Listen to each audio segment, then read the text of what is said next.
Do you know what a furry is? Well, depends. I know what a furry used to mean. My kids think it means something completely different. Dress up like animals. They dress up like animals? Yeah, I saw it. The animals, right? Well, a furry is someone who likes to dress up. They don't necessarily have sex with animals. What they'll say is, I like to dress up in these animal costumes, and it's not sexual. I consider myself a British Columbia wolf. But in reality, just look, I just Googled furries. That's it. I didn't Google nude furries, sexy furries, NSFW furries. I just Googled the word furries. And do you notice what's up here? Every one of these photos is Speed date furries. highly sexualized. There's literally it's a furry dating service. So here's the deal. You can say all you want that the whole furry thing is not a fetish, it's not sexualized.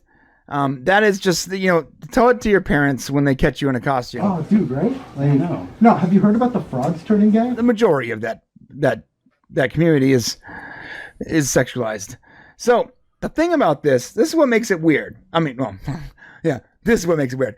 It's not weird. The whole concept of furries by themselves is weird. Just to be clear. Grown adults going to furry conventions dressed up as mascots and having sex in bathrooms is very weird. But I'm not judging. If that's your kink, do your thing. But what makes it really weird is this just happened. Students dressed as furries could be collected by animal control if new Oklahoma bill passes. What? I really need to let that sink in. If there was a weekly weird to end all weekly weirds, this would be it. Well, yeah. I'm going to read the headline one more time. Students dressed as furries could be collected by animal control if new Oklahoma bill passes.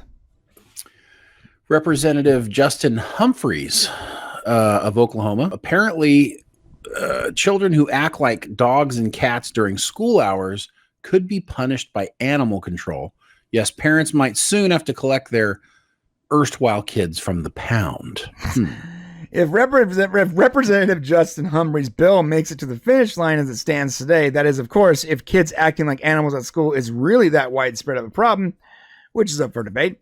Humphreys' bill, which was filed Wednesday, seeks to put in place a law whereby students who purport to be imaginary animal or animal species or engage in anthropomorphic behavior. It's fucking stupid, man. It's just so stupid. We come as a society when this is something our children do. Commonly known as furries at school shall not be allowed to participate in school. So let's be clear. There are two sides of this. There are people that say, and I want you to know, this is how much I love you guys. I had to research this.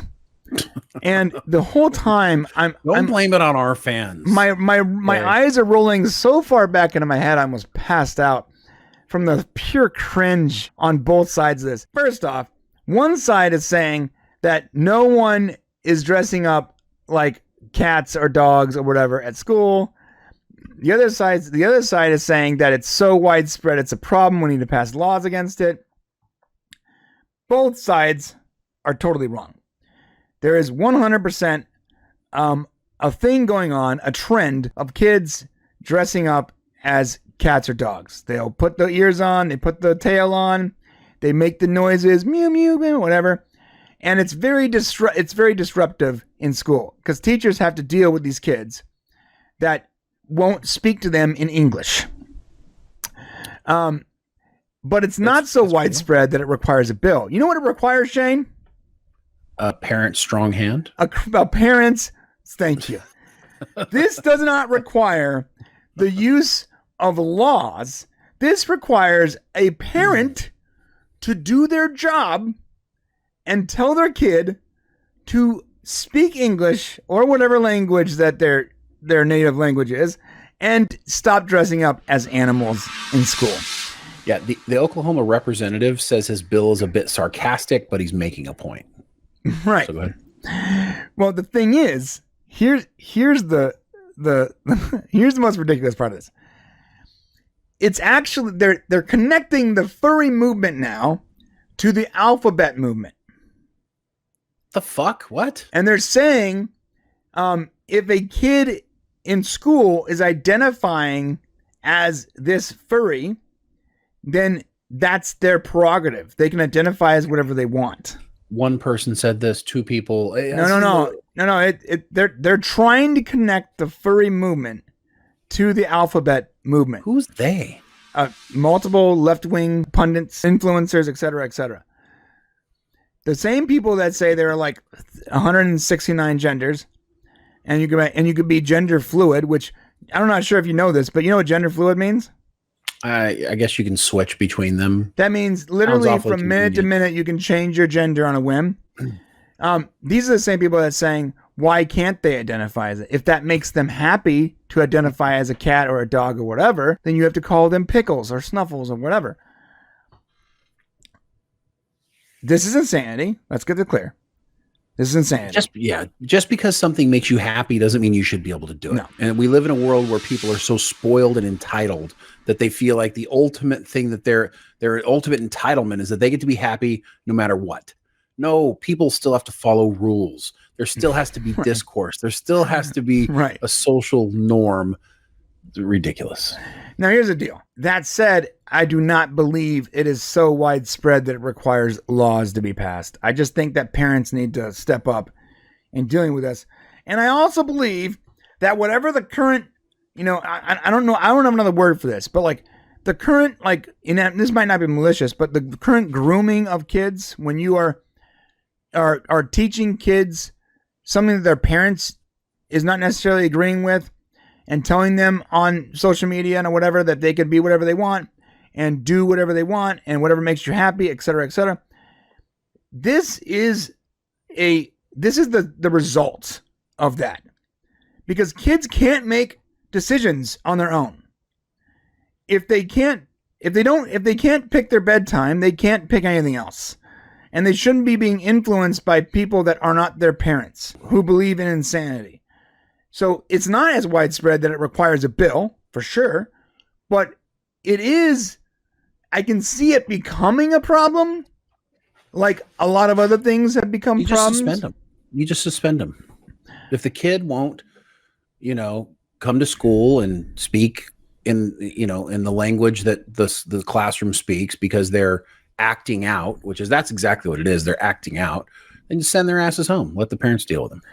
Yeah, Humphrey says. Yeah, homeschool. Good luck.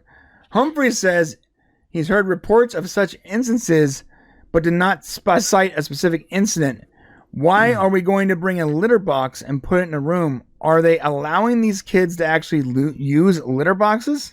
I mean, are they being artistic, or is it a mental illness? See, I've heard this. I don't know, and this is the thing. I don't know Justin Humphrey or what his situation is. I don't know if he's just trying to get attention. A lot of these politicians sometimes are just trying to get attention. The fact that this is on Rolling Stone is weird. It's such a weird story. I don't know. It's hard to tell these days. Politicians are weird.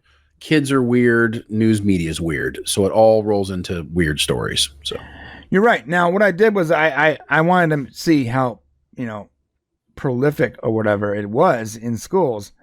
And I gotta say, there are a lot of pictures of furries in high schools on the internet. And I don't know which kid wearing cat ears. Do we consider that really a problem? No. One of those bandana things with ears on them, right? No, it's not. No, I don't think that's like high schoolers literally wearing entire costumes. And, that you just all you have to do is just say costumes are not allowed. Yeah. That's it. I mean, it's a school. This is a school district problem. You just simply, or you have a day, like let everybody dress up or whatever. Fuck. I mean, Halloween does exist. There is a day when kids can dress up and go to school, and you just have to have some rules. As a school, you need to set the requirements and then hold the kids accountable. Period. And if parents don't like it, then just say fine. Don't send them to my school. By the way, I'm positive I'm on some FBI watch list now for typing in school child. I just typed it in. Like, it's easy to say, hey, you know what? Just ban costumes, and parents, get your shit together. But it's easy to say that, but it's not often done. And if people do succeed in sort of turning the narrative from this is crazy to, this makes them happy. The stuff that you do with your friends and you have fun doing that you would never post on social media, but you love, these people are brave enough to post that and be like, this is a part of me. I can totally see this as becoming like an actual problem, because a lot of parents are cowards, man, and they don't want to stand up to their kids doing crazy stuff, and it'll definitely disrupt schools, like actual school classrooms. And we see that already. Like, you completely take furries out of the picture. We see a teacher trying to asking a student for their phone because they're literally on a phone call in the class, and the student gets up, cusses the teacher out, punches him in the face, and then walks away. That we're seeing that right now. There's video of it all over the internet. This is a very common thing where kids just have absolutely zero respect. Who in their right mind? Because I trust my child to go to school. Hey, if you like this clip and you want to see more, then click right here and become a member today. Also, we do a live show every Monday, Wednesday, and Friday at 10 a.m. Pacific Standard Time, totally free. So come on down and hang out with us every Monday, Wednesday, and Friday at 10 a.m. Pacific Standard Time. We'll see you there.